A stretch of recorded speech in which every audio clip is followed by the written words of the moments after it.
The car market's getting wild right now. Some of these brands are bleeding money so badly that they might not even make it to next year. And if you buy one, you're basically gambling with your wallet. Hey guys, this is Luke from CarLandTV, and it's time to slide into the driver's seat, because today, we're talking about 10 car brands that are circling the drain faster than a busted turbo, and why buying one right now might be the biggest mistake you'll ever make on four wheels. But first, do me a quick favor. Tap that subscribe button and ring the bell so you don't miss what's coming next. It ain't required, but those clicks keep this thing rolling and make it easier for me to keep dropping solid car content straight to your screen. Now let's get back into it. Fisker Incorporated. Fisker was one of those car brands I really wanted to see pull it off, but it completely fell apart. I remember when Henrik Fisker talked up the Ocean SUV like it was going to be the next big electric success. It looked clean, had a decent price tag, and was supposed to give Tesla a run for its money. But once people started getting their hands on them, the problems came fast. I saw owners saying their cars froze up, the screens glitched nonstop, and some vehicles straight up shut down while driving. It felt like they launched half a car just to say they did it. Then the money problems hit hard. Their financial reports showed massive losses and barely any cash left to keep the lights on. By early 2024, the stock was under $1, and the New York Stock Exchange kicked them out. They tried to work out a deal with Nissan to stay alive, but that went nowhere. By June, Fisker filed for Chapter 11 bankruptcy, with debts pushing close to $1 billion. Now it's basically game over. Dealers dropped them, suppliers cut ties, and the company stopped paying service partners. If you own a Fisker Ocean, good luck getting support. There's no warranty help, no real service network, and no updates coming. It's a sad end, but it proves that a cool design and big talk don't mean much when a company can't keep its business together. Lordstown Motors. Lordstown Motors was supposed to be the next big American EV truck maker, but it fell apart faster than anyone expected. I remember when they hyped the Endurance pickup as the first electric work truck made in Ohio, built right in the old GM plant they bought. It had this whole Made in America pride behind it. But once people started looking closer, the numbers didn't add up. The truck had a weak range, bad efficiency, and the price was way too high for what it offered. Fleet buyers weren't biting, and individual customers didn't trust a brand with no track record. Then the money problems hit like a wrecking ball. Their CEO, Steve Burns, got called out for inflating pre-order numbers, which triggered an SEC investigation. GM had already pulled back funding, and by 2022, Lordstown sold its factory to Foxconn just to stay alive. That deal was supposed to save them, but Foxconn started backing out once the company failed to meet production targets. By mid-2023, Lordstown filed for Chapter 11 bankruptcy and sued Foxconn for breach of contract, blaming them for the collapse. The truth is, the company was already bleeding out long before that. Now the Lordstown name is basically dead. They built fewer than 100 trucks before everything fell apart, and even those had major recall issues with the hub motors overheating. The brand's assets were auctioned off in late 2023, and the Endurance was discontinued. If you own one, you're driving a piece of failed EV history, not a future investment. Arrival. Arrival looked like it was going to change the EV game, but it ended up being one of the biggest flops I've seen in years. I remember when they rolled out those sleek-looking electric delivery vans and buses, promising to build them in these futuristic micro-factories all over Europe and the US. The idea sounded wild at first, but smart too. No giant plants, just small, local setups that could be spun up anywhere. The problem was, they never really built anything that worked at scale. Production was delayed over and over, costs exploded, and investors lost patience fast. They tried to pivot a few times, even announcing a plan to focus only on the American market to keep funding from new investors, but that didn't help. By 2023, Arrival had laid off more than half its staff and burned through nearly all of its cash reserves. The company's stock got delisted from NASDAQ, and its US headquarters basically turned into a ghost town. By early 2024, Arrival officially went into administration in the UK, which is basically bankruptcy. They owed millions to suppliers and had 0 vehicles in mass production. Right now, Arrival's name is basically dead. Their assets are being picked apart, and their grand idea of microfactories is just another failed startup dream. I remember seeing UPS and Uber originally interested in their electric vans, but those deals vanished once the delays hit. If you were hoping for an Arrival van or bus, forget it. The company's gone, and there's no rescue coming. Faraday Future. Faraday Future is one of those brands that's been a few months away from greatness for almost a decade, and now it's hanging by a thread. I remember when they first showed off the FF91, bragging that it could smoke a Tesla and hit 60 in under 3 seconds. The car looked like something out of a sci-fi movie, packed with tech and luxury touches that made people think, okay, this might actually be the one. But here's the truth. They spent years talking and barely built any cars. They had management, drama, lawsuits, and burned through billions of investor cash before even rolling one off the line. By 2024, Faraday Future had finally delivered a handful of FF9 zero futurist editions, but the price was insane at over $300,000. That's Bugatti money for a startup with zero reputation. They only managed to deliver a few dozen cars, and reports say most were still owned or leased by insiders just to keep up appearances. The company's financial filings showed losses north of $550 million in 2023, and auditors warned that the company might not survive another year. Then came the fire and explosion incidents at their California headquarters, plus constant delays in scaling production. Now they're trading at pennies on the stock market and depending on short-term loans just to pay employees. Every quarter looks worse than the last. I'll give them props for ambition, but Faraday Future's been living on hype and fumes. At this point, it's less a car company and more a cautionary tale. Canoo. Canoo had one of the coolest EV ideas I've seen, but damn, they just can't seem to get it together. I remember seeing their lifestyle vehicle concept and thinking, okay, this could actually work. It looked futuristic but practical, had a skateboard-style chassis, and was supposed to be built right here in the US. They even had big government contracts lined up with NASA and the Department of Defense, which made people think they were finally going to break through. But as time went on, it became clear the company was burning through money faster than they could build trucks. Production delays stacked up, leadership changed constantly, and the company's stock tanked from over $20 a share to literal pocket change. What really sealed the deal for me was when their financial filings showed they had less than $10 million in cash, but over $60 million in debt. That's a death sentence for any car company trying to scale production. They promised deliveries to Walmart and the US Army, but those deals never turned into steady revenue. By 2024, Canoo was delivering a handful of vans just to stay relevant, but it wasn't enough.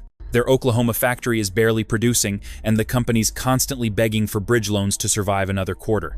Canoo's vehicles look fun, and the idea of a modular EV platform is solid, but you can't build hype forever without real production. Investors are bailing, suppliers are nervous, and customers are losing interest.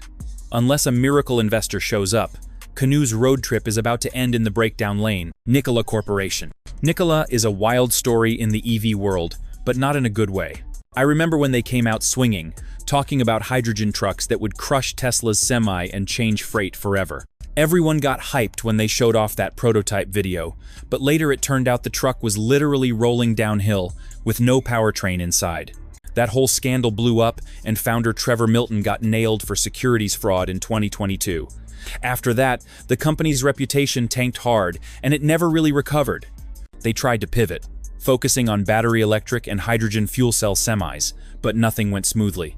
Production delays, supplier issues, and massive recalls just kept hitting. In 2023, they had to recall every single Tre BEV they delivered because of battery fires caused by coolant leaks. They lost millions on repairs and had to buy back trucks from customers. Their financial reports showed losses topping $970 million for the year, and they only had around $400 million in cash left. That's not enough to survive in the heavy-duty EV market where competition's getting brutal. Nikola's trying to stay alive with a few fuel cell truck deliveries, but it's not looking good. Their stock's under $1. Their Arizona factory's running at low capacity, and investors have already lost patience. At this point, Nikola's just hanging on for dear life. The hype's long gone, the trust is shot, and without a massive bailout, this brand's headed straight for the scrapyard. VinFast. VinFast is the perfect example of how throwing billions of dollars at a problem doesn't guarantee success. I've been keeping an eye on them since they stormed into the US market, and at first, it looked like they had the muscle to make it work. They built fancy showrooms, opened US headquarters in California, and bragged about a massive factory coming to North Carolina. But when the VF8 and VF9 SUVs actually hit the streets, it was a total mess. Reviewers from Motor Trend and Edmunds tore them apart, calling the ride harsh, the software glitchy, and the build quality cheap. For a company trying to sell cars at Tesla prices, that's a death sentence. Even with all that negative press, they kept pushing. But the numbers just don't lie. VinFast lost over $2.4 billion in 2023 alone, and their deliveries in the US barely cracked 1,000 units. They went public on the Nasdaq through a SPAC deal that briefly made them one of the most overvalued automakers in the world, but the stock collapsed fast. Within months, it dropped from over $80 to under $5 a share. The only reason they're still breathing is because their parent company, Vingroup, keeps bailing them out. On paper, VinFast looks like a global player, but financially, it's a time bomb. They're losing money on every car they sell, and their US service network is tiny. Unless they fix the quality issues and slow the cash burn, VinFast might not survive long enough to see that the North Carolina factory finishes construction. Lucid Motors. Lucid Motors looked like it was going to be the next Tesla killer, but now it's hanging on by a thread. I remember when they dropped the Lucid Air and everyone lost their minds over that 500-mile range and crazy fast acceleration. It was clean, futuristic, and built with serious engineering chops. The issue wasn't the car, it was the price. You can't roll into the EV market trying to sell six-figure sedans when half the country's still driving gas cars under 20 grand. They built a luxury rocket that no one could afford, and sales show it. In 2023, Lucid only delivered around 6,000 cars when they promised over 10,000, and that gap killed investor confidence fast. The money side of things looks even uglier. Lucid lost over $2 billion last year, and their quarterly reports keep flashing red. They're spending more per car than they make, which is insane.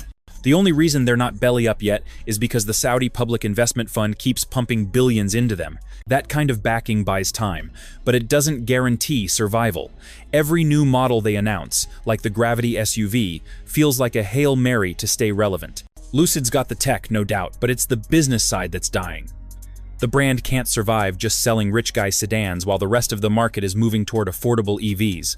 If Saudi money ever dries up, Lucid's whole operation folds overnight. That shiny air might end up just collecting dust in EV history. Polestar. Polestar started off looking like the cool, minimalist cousin of Volvo, but now it's running out of gas fast. I remember when the Polestar 2 dropped, and folks thought it was going to be the perfect mix of Scandinavian design and EV practicality. It drove smoothly, felt premium, and had legit performance. But the company priced it too high, dropped it into a crowded segment, and forgot that people buying EVs want value, not just fancy interiors. Their newer models, the Polestar 3 and 4, are supposed to fix that, but delays and rising costs have made things worse. The demand just isn't there like they expected. What's wild is how much cash they're burning to stay alive. In 2023 alone, Polestar reported over $1 billion in losses, and its stock tanked hard, dropping below $1 in early 2024. They had to go begging to their parent companies, Volvo and Geely, just to keep production moving. That's not growth, that's survival. They even had to slow down launches for the Polestar 5 and 6 because the budget couldn't stretch that far. It's clear the money's running thin, and investors are getting nervous. Polestar builds nice cars, I'll give them that, but the market doesn't care about nice right now. It cares about affordable, available, and reliable EVs. Tesla, Hyundai, and BYD are eating their lunch, and Polestar can't keep up. If Volvo and Geely ever stop funding them, this brand disappears overnight. It's a shame, but clean design can't save a company drowning in red ink. And lastly, and the one you didn't expect, Rivian. Rivian came out swinging like it was going to be the next big American truck brand, but now it's fighting to stay alive. I remember when they first showed off the R1T and R1S, and everyone thought, finally, an EV that can actually go off-road. The trucks looked badass, had great range, and legit capability. Even Amazon jumped in early with a massive order for electric delivery vans.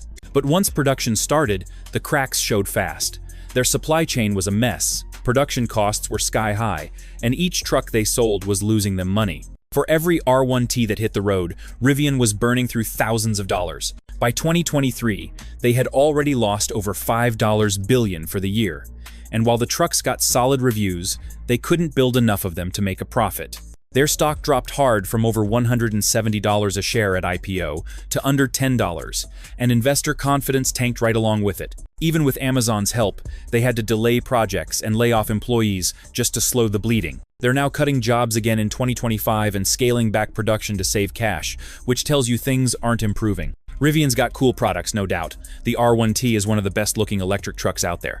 But cool doesn't pay the bills. The EV market's getting crowded, and competitors like Ford, Tesla, and Chevy are undercutting them hard. If they don't fix their costs soon, Rivian's dream of being the next great American automaker is gonna stall out for good.